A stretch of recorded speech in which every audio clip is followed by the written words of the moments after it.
They used to eat black people. So to be in such an uproar and outrage as we watch America unfold its historical behaviors, it's interesting because there's an entire book on how to make a black person into a delicatessen. And so if they used to eat us, do you understand their mentality? The sociopathic mentality that they have.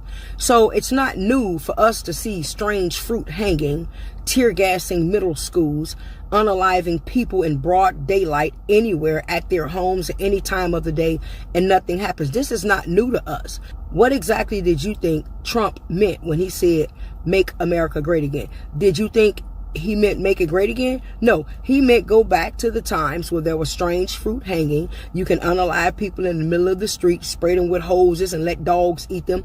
He's taking us back to where our ancestors already been. You guys are in an uproar, and you guys know who I'm talking about. We've been trying to tell you this for centuries, and all you did was call us, oh, you guys are acting like victims, let it go. Well, now you see.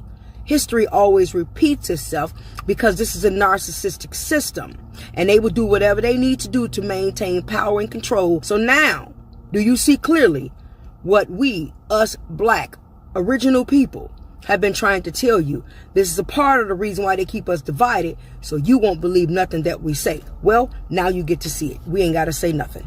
The same fucking people who told black Americans to stop whining about slavery, stop whining about reparations, stop whining about affirmative action, stop whining about systemic racism, and saying that racism doesn't exist anymore, are the first motherfuckers who are rushing to change the congressional maps so they can try to get an advantage in the following midterms coming up. Racism has always existed, motherfuckers, and you're proving their point. Fuck you, MAGA. Fuck you, MAGA Republicans. You guys are fucking disgusting pieces of shit. And you're not fucking Christians. And you deserve to go to hell and burn like a motherfucker.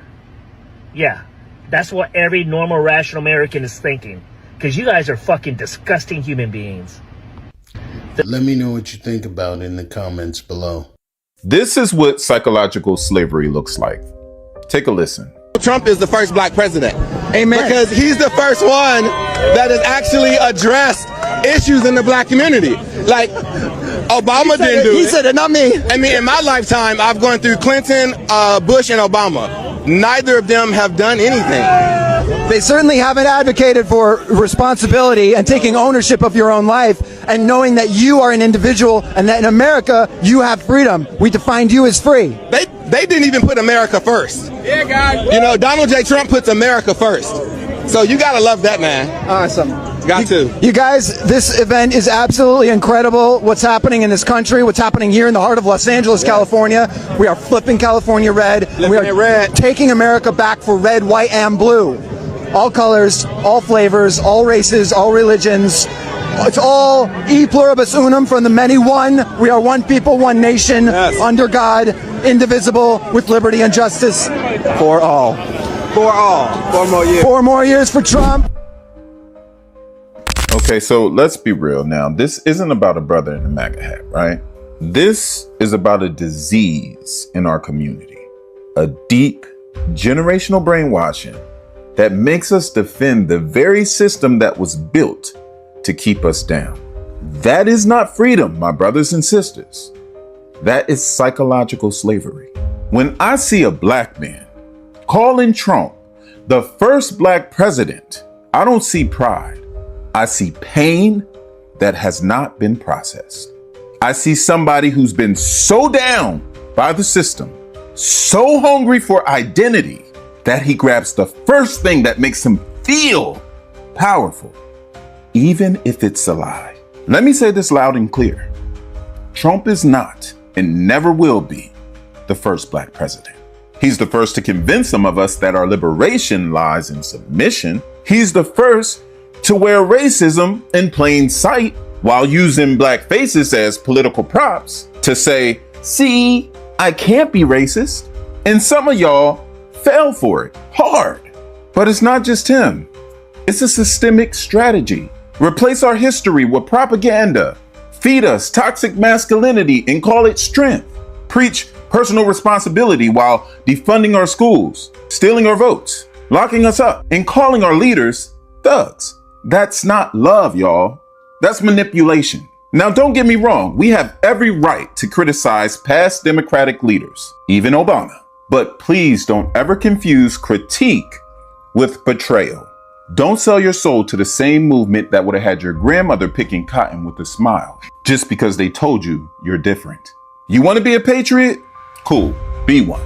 But please don't co-sign a man who banned DEI programs, praised Confederate statues, refused to say Black Lives Matter, told the police to rough up suspects, aka us, and tried to erase the teachings of slavery and racism in schools. You can't wear a red hat and act like you represent freedom when you're parroting white nationalism in black skin.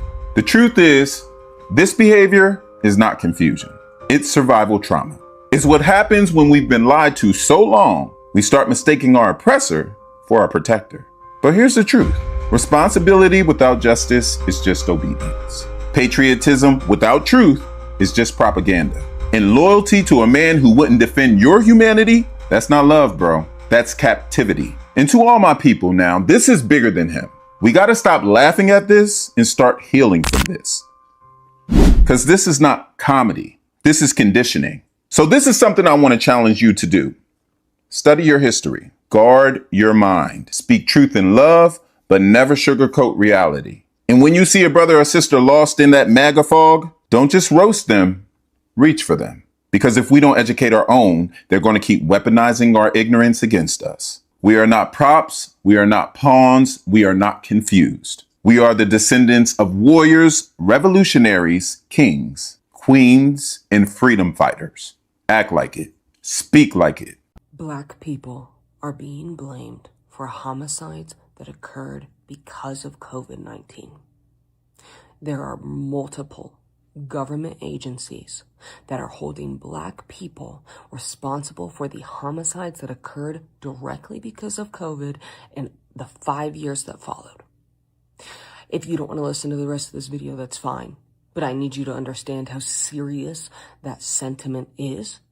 And if you follow any creators that talk on politics or have taken the position of educating the public, I need you to go and comment on their videos and ask them to start looking into this because it's serious. I cannot find anybody talking about it, and we need to take it for what it is, at its face, and actively go against this rhetoric. Let me explain. Currently, places like the CDC and the FBI are giving information to a company or nonprofit called the Murder Accountability Project, as well as the U.S. Senate Committee on the Judiciary and the U.S. House of Representatives Document Repository, the Federalist Society, and a ton of journalists and politicians are reporting that the 30% spike that we saw in homicide rates in May of 2020 is directly because of the George Floyd murder and BLM riots. That is the narrative. Not only did it increase the homicides in May of 2020, but it's also saying that the reason why homicide rate was so high up until 2024 was all in direct correlation to those riots. This may not seem like a big deal. It may seem like, okay, well, who cares if that's what they want to say? We know it's not true. No, because this is how this starts. It would be really easy for this to be the rhetoric, and then all stats and research that's done following this supports and is founded on this rhetoric. And so then 10 years from now, it'd be super simple to say, oh, look at all this info and all of this research that we did. Now we can go ahead and start making policies that end protests like this, that stop people for being able to gather for this reason. They do not want to take responsibility for COVID-19. They do not want to take responsibility for our government and our economics and our society being the way that it is. And that people are so fed up and done and broke and tired that violence is occurring. They do not want to take responsibility for the fact that more homicides go unsolved because people are afraid to call the police. Instead, They want to once again rewrite our history to blame black people for something that has absolutely nothing to do with them. In fact, a lot of the journalists and politicians and lawyers and everyone that I see writing about this from that side, that rhetoric, is saying, oh, we know that these homicides have nothing to do with COVID-19 because the homicide spike didn't start until May. Yeah, of course it dropped in March. People were terrified. They were terrified to leave their house. They did not know what was happening. It wasn't until May, June, July, when domestic violence situations got incredibly violent. More murders occurred because at that point they had been locked in their house with their spouse for 2 months. It wasn't until May in the summer when people really started feeling the financial repercussions of being locked down, losing their jobs, not having any more unemployment money, not being paid out their last paychecks, no more PTO to collect on. We all know that homicides increase when finances are bad. No, they don't want to take responsibility for any of those things. Instead, they want to sit here and they want to blame black people and they want to blame the BLM movement for the increase in homicide rates for the last 5 years. This is a big deal, and we need to be consistently fighting this rhetoric. Otherwise, it is going to get very, very easy for them to then continue researching and continue writing and continue talking like this, so much so that 5-10 years from now, we'll take it as truth. We'll take it as truth because we allowed them to research, we allowed them to write these things, we allowed this to be posted on government websites. And if you allow something to exist for that long, people will take it as truth. It will become fact, even though we know it is not. So we need to be talking about this and actively fighting against this. This is anti-racism at its core, and it needs to be the forefront of conversation. So I will continue to talk about this until people start taking it seriously. And I hope that folks with big platforms that are more educated than me can speak on this more than I can. Political influencers, all of those people. I need you to go and tag them. Don't mention me. I don't need anything on my video. But I need y'all to go encourage the people that have an audience to be talking about this. We can't not let them rewrite our history again and again right in front of our faces. Let's talk about all my rage bait videos. I've dressed up like blackface. I've made fun of illegal immigrants getting deported, and I'm like stitching it and like laughing at the corner of the video while they're getting their, ICE detaining them. I've made fun of people in the LGBT community. Done a lot of crazy stuff. Wild. I was on a podcast with some guys a second ago, just got off, and they were asking me like, can you explain yourself like you walking around Disney World in a Maga hat? And I'm thinking in the back of my head, that's what you want me to explain? Like, have you not seen all the other videos? Look, here's the reality of the fact. I've never tried to be a good person. I tried to be what I thought was the solution. Voting Republican, voting MAGA. I thought that was the solution. And what MAGA has done, especially when you have prioritized MAGA like the way I have, where Trump's first and MAGA's first and the Republican Party's first, and you put on a MAGA hat and you just try to own the libs. You could take credit for the good, but you have to take credit for the bad. And the bad is we're protecting the Epstein list. We're responsible for all these Middle Eastern conflicts. Let's not act like this is not a war, although it is a war. We're responsible for all the propaganda, the fake news. That is shameful. And whenever you realize you're not part of the solution, you're part of the problem, then you take 2 steps back and you look at all the videos of me walking around at Disney World, or me, making fun of black people or LGBT illegal immigrants. That's shameful. Whenever you realize not only are you a bad person, you're part of the problem. So the only solution now is just freaking taking responsibility, because I'm not going to continue to own the libs. I'm not going to continue to be this way. I got to get right with Jesus. I got to take responsibility for the problems that I've created. And yeah, it's not a good place to be in. A lot of Black Americans are racist towards Africans, and yet y'all always say, oh, we are African, we are African, we are African. No, we are not. I'm African and you're Black American, okay? Most of y'all blame us for everything, how we come to this country, we take away all your resources. Y'all have been here forever, but having most of y'all, because I don't want to say everyone, have not accomplished too much. Y'all are stuck on welfare all day. Y'all complain for everything, and yet you guys are hindered everything, but yet complain.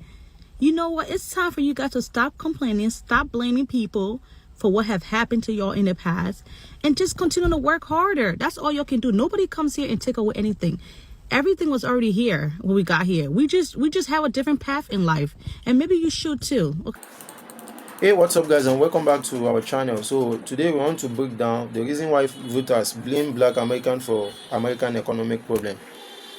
And I want to quickly share my own opinion on this.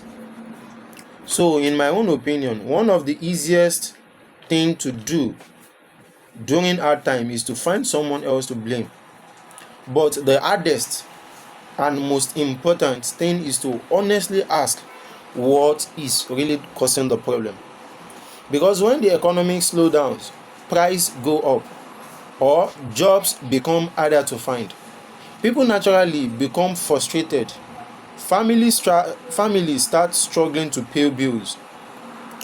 Business owners worry about staying open, and workers wonder if tomorrow will be any better day than today. That is when blame often starts the conversation. Some people point fingers at immigrants, others blames politicians. Some blames wealthy corporation, and sometimes entire communities are blamed for problems that they don't even know anything about. So personally, I think that is where we make a serious mistake. If someone believes Black Americans are responsible for American economic problem, I think they are looking in the wrong direction. It's not that I'm taking side, I'm just sharing my own opinion on this. So let's think about it for a moment. Can one community control inflation? Can one group decide interest rates? Can one race determine gas prices, global trade, or supply chains? The simple answer is no, they can't. Either you are Black American or white American. Is not possible. Because American economic is incredibly complex. It is influenced by government policy, decision made by Congress, the Federal Reserve, international conflict, energy price, consumer spending, and global market. No single community has the power to control all of those things. So this is the question. Why do you think people often blame other groups instead of looking at the bigger picture? I would really like to hear your thoughts in the comment section. But in my own opinion, blaming an entire race doesn't solve a single economic problem. It doesn't lower grocery price. It doesn't create jobs. It doesn't make housing more affordable. It doesn't even help small businesses. Instead, it creates more division at a time when Americans probably need more unity. And also, I think politicians sometimes benefit when ordinary people argue with each other. Because sometimes we need to put the blame to the government, not to each other. Because while citizens are busy blaming one another, fewer people are asking difficult questions about policies, leaderships, and economic decisions. Personally, I believe every administration, Republican or Democrat, should be judged by one standard. The question you have to be asking yourself is, did life become better for ordinary Americans? That is the question that really matters, not the race, not the political slogans, not the social media arguments. All you need is the result. The reality is that working class Americans of every background are facing many of the same challenges. Families across the country are dealing with higher higher living cost, concern about healthcare, housing, financial security, education, and so on. So those challenges doesn't discriminate. So they affect people from every community. That is why I think Americans have far more in common than they sometimes realize.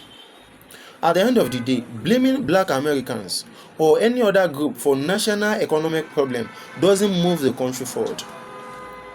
If Americans want a stronger economy, the conversation should focus on a better policy, stronger business, more opportunities, and leaders who can deliver real results. Because prosperity is not created by blaming one another. It is created when people work together to solve the main problem that affects everyone. I think that's my own little opinion. And before I go, let me quickly ask a simple question from you guys. Do you think America's biggest economy challenge is political leadership, government policy, global events, or have Americans become too quick to blame one another instead of finding the real solution? Share your opinion respectfully in the comment section below. And if this is your first time, don't forget to subscribe to our channel. See you in our next video. Thanks for watching and bye.